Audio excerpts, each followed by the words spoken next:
Family daycare is a warm, caring environment providing quality childcare and early childhood education for children and works well for many families.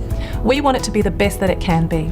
That starts with services meeting their obligations under family assistance law so that they can continue to be childcare benefit approved. Most parents want to use childcare benefit approved services because they want to know their children are safe, receiving quality care, and that they, as parents, can access government childcare fee assistance. It is very important for family daycare services to know and understand the rules of family daycare.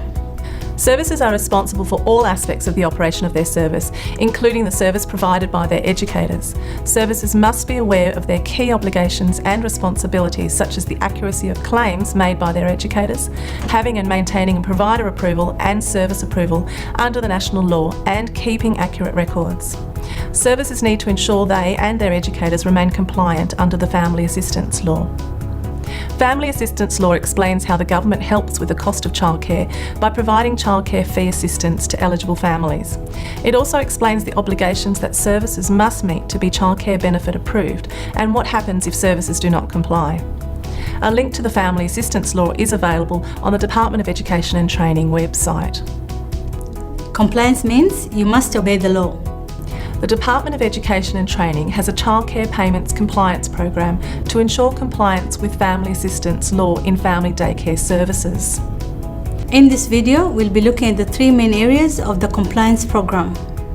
The ways the department is going to check to make sure family daycare services are complying with Family Assistance Law. Then we'll be looking at some of the ways family daycare services are not complying with the law. What can happen if family daycare services aren't doing the right thing? And then we'll let you know who to contact if you need more information. There are many ways the department is checking to make sure family daycare services are complying with Family Assistance Law. A dedicated email and telephone tip-off line is available for people to contact the department if they think a family daycare service or educator is not following the law or is doing the wrong thing. The department has an email address and phone tip-off line where people can make contact if they have any information. They can provide this information anonymously. The department calls randomly selected families to make sure the childcare received matches the childcare data provided by their family daycare service. This is to make sure childcare fee assistance claims are correct. There are a number of key Australian government agencies that also work together to make sure the claims that you submit to the department for payment are correct and that you are complying with other relevant Australian government laws.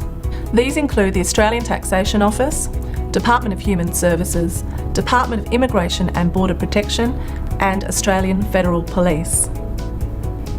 This is where the department can contact families directly if their family daycare service is identified as being at high risk of non-compliance. This will mainly be a matter of families confirming their childcare arrangements, which are then compared with the childcare data submitted by the Family Daycare Childcare Service. This is where the department will identify family daycare services at high risk of non-compliance. Compliance officers undertake surveillance and spot checks, sometimes accompanied by the Australian Federal Police, Department of Human Services and state and territory regulatory authorities. The department and other agencies it works with are looking at many areas of non-compliance. These include employing more educators than your family daycare service is allowed under its state regulatory authority service approval. Conditions of continued approval are imposed and childcare benefit approval can be cancelled if these conditions are not met.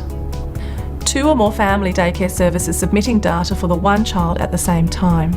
Services need to ensure the data they submit to the department is accurate. Family daycare services claiming more than they are allowed to self-approve for special childcare benefit. Overpayments will be raised as a debt against family daycare services and recovered from future payments. Services will also be restricted from self-approving any special childcare benefit for a period and will have to submit claims to the Department of Human Services.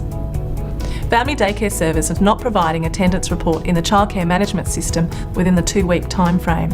Failure to submit the reports in the specified time frame will lead to incorrect calculation of a family's entitlement.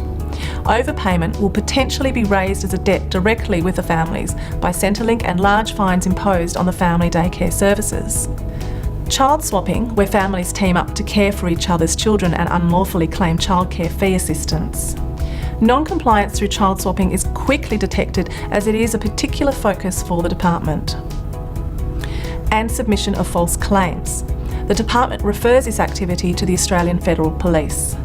These are some of the major areas the department is targeting right now. There are serious consequences for family daycare services and educators that are not complying with the Family Assistance Law. These include your family daycare service could be sanctioned and childcare benefit approval cancelled. This may lead to recoveries of childcare fee assistance through legal proceedings. This may result in your service closing down for good, causing major disruption to you and the families that use your service. Receiving a very large fine. For example, a service has previously been fined $90,000 for 8 infringement notices over a 3-month period for failure to submit attendance reports in the specified timeframe.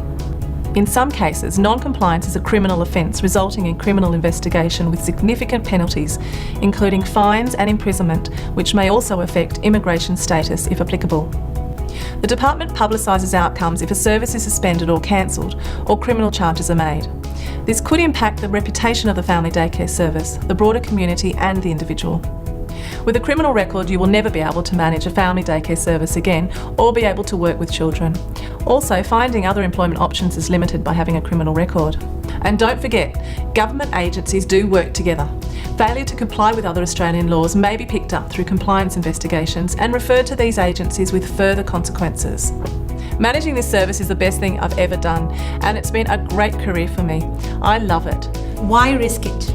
We want everyone working in family daycare to protect the integrity of the childcare fee assistance paid by the government to support families accessing quality childcare. Family daycare services must comply with Family Assistance Law. If you need any further information about compliance, you can check the Department of Education and Training website. Or the Family Daycare Services Education and Support Project. Always remember to do the right thing. We want the government's investment in quality childcare to be the best that it can be in family daycare.